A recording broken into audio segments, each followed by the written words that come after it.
Furiosa: A Mad Max Saga had some big shoes to fill as the follow-up to the beloved 2015 hit Mad Max Fury Road. And audience feelings were mixed from the beginning, excited at the prospect of seeing fan favorite Anya Taylor-Joy take over the role of Furiosa, concerned at how not great the visual effects looked in the trailer, unsure of how necessary this prequel story even was. And now that it's been released, the film still seems to be hitting some roadblocks. It's not the film many were expecting, and the fact that it's neck and neck with the Garfield movie at the box office means it probably isn't the smash financial success that the studio was hoping for either. But that doesn't mean that all is lost. So let's take a deeper look at the one big problem the film had to overcome, and why, in the end, the story is worthwhile, even if it isn't told in the way we might have been expecting. A big discussion around the film, and one of the biggest problems that it had to face, is centered around the fact that it's pretty clearly an attempt to wring money out of a successful IP, aka intellectual property.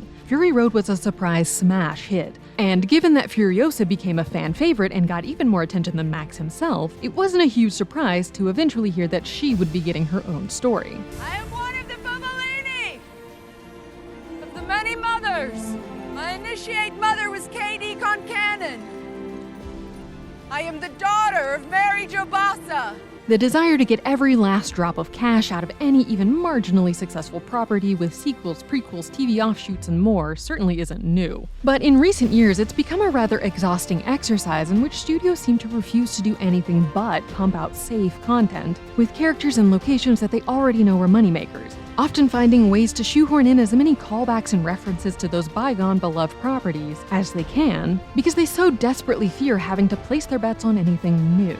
We've decoded the intel from the First Order spy, and it confirms the worst. Somehow Palpatine returned. These related films and shows aren't always a bad thing, though. In the right hands, they can tell new stories about people and places we already love, and give us even deeper insight into these imagined worlds. But they more often fall at the other end of the spectrum, feeling empty and devoid of any real spark or interest. Clearly just a team having to paint by the numbers to get something out by the release date. And so in this environment, Furiosa was always going to have an uphill battle. One of the biggest fan concerns going into Furiosa was that we didn't need to know this character's backstory any more than we already did. She was a fully realized character in Fury Road, and what we learned of her backstory there was more than enough to understand her and her motivations. This is our Furiosa. How long has it been? 7,000 days, plus the ones I don't remember. And this is true. We learn pretty much everything we need to know about Furiosa to comprehend her as a complex character in that film. And that in turn can at times make the prequel feel like it's just telling us the things Fury Road showed not told us, and many of the things it did outright tell us as well. How do you know this place even exists? I was born there. So why'd you leave? I didn't. I was taken as a child. This does cause the film to lean a bit into the IP trap at times, feeling like it was just created to retell us a story the studio already knows we like, but this time with younger faces attached. Also, given that we already know where Furiosa ends up at the start of Fury Road, all of the peril she's in feels neutered because we know that she's not going to die. And we know that she's going to lose her arm at some point, so the shock is lessened even there. We also know that the green place she desires to return home to is long gone. And so there's a level of futility we might feel watching her journey to a place we've already seen her have to come to terms with no longer existing. And given that Furiosa was such a powerful force in Fury Road, people expected the same in her backstory, and so felt let down to encounter a very different side of her here, a child for half of the film and mute for a lot of it as well. The film also takes much longer to get to the high-octane, full-throttle action that people love so much from Fury Road. But while all of this is true, it doesn't mean that the movie doesn't work. Just because it's not what we might have initially expected doesn't mean it's necessarily wrong. If we take a step back and look at the film for what it's actually trying to do, we can actually see so much that works well. But first, whether you're in a post-apocalyptic wasteland or just surfing the web, it's important to keep your information private. This video's sponsor, ExpressVPN, makes it easy to keep your information safe from prying eyes whenever you use unencrypted or unsecured Wi-Fi networks. And their best-in-class encryption makes it way more difficult for hackers to get access to your data. Another great thing about ExpressVPN is that it unlocks streaming media around the world, giving us access to so many more movies and TV shows whenever we want. With ExpressVPN, you can simply change your online location and access movies and shows from 105 different countries. ExpressVPN makes it possible for us to keep watching our favorite shows and films even when they're no longer available in our region. We were so sad when The Office was removed from US Netflix, but now we're able to just open up ExpressVPN, change our location to Canada, and start binging. So if you want to start browsing more securely and open up your streaming options, use our special link to support the take and get 3 whole months of ExpressVPN for free. Go to expressvpn.com/thetake to get an extra 3 months of ExpressVPN for free. The idea that Furiosa isn't Furiosa-y enough in this film since she's a captive child and then a quiet, reactive young adult doesn't actually make that much sense. Even the toughest and most stoic people don't just spawn onto Earth that way. They build up those outer shells and closed-off nature over the course of a lot of hard times. And it often comes as the result of once being open or naive and feeling that the world punished them for it and so choosing to go in the opposite direction in a bid to protect themselves. How does it feel? It hurts. Out here, everything hurts.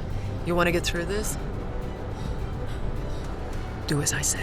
So here, seeing Furiosa start her journey not as some tough-as-nails kid, but a rather innocent and free child who is then changed by the world and her experiences, builds on Fury Road's positioning of her as a real complex person, and not just an outdated version of the tough girl trope. No, most of the main story beats aren't particularly new information, but getting to see her live through them does give us a deeper understanding of who she would later become. We get a better view of why she had to become so tough, but importantly, we also get to see why, even when she's trying so hard to get herself out of a bad situation, she also works to help others, particularly other women. This rig goes nowhere without me. You can get in. Not without them.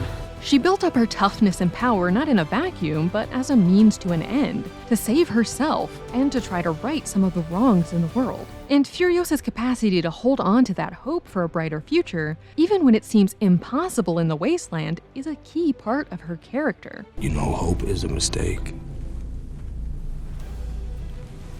With everything she went through, it wouldn't be surprising if she just gave up and accepted the nightmare of the wasteland as the only thing there is, the only option possible in her future. But she never does. Her will to survive isn't based on a desire to conquer like many of the other characters. She wants to live so that she may create a future in which she is finally free again. She doesn't see that freedom, for herself and others, as some impossible dream, but as a real tangible world she can access if she fights for it. Now that I drive a war rig, this is the best shot I'll ever have. And them? They're looking for hope. What about you? Redemption.